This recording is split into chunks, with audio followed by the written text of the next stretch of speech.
Teddy Pardiana terus ngemis warisan Lina, kini balik ke profesi awal, tukang pijat. Hidup Teddy Pardiana semakin miris setelah kini ia kembali menekuni profesinya dulu yakni seorang tukang pijat. Hal tersebut lantaran ia tak kunjung mendapatkan harta warisan Lina Jubaedah. Diketahui, satu di antara alasannya untuk bisa mendapatkan harta warisan adalah untuk anaknya, Bintang. Mulai dari pekerjaan hingga tempat tinggal yang kian menyedihkan. Teddy Pardiana mendadak lenyap dari pemberitaan setelah sebelumnya terus-terusan minta jatah warisan pada anak-anak Sule.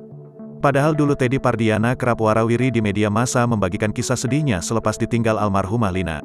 Masalahnya soal warisan Lina Jubaedah yang masih ada di tangan Teddy Pardiana.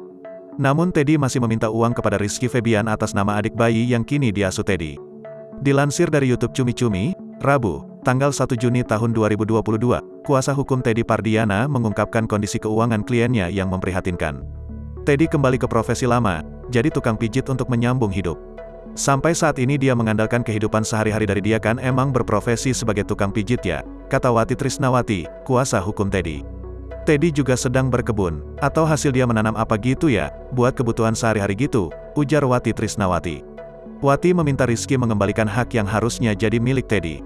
Jadi, intinya, Pak Teddy di sini, kalau memang dari pihak mereka mau ambil indekos, silakan.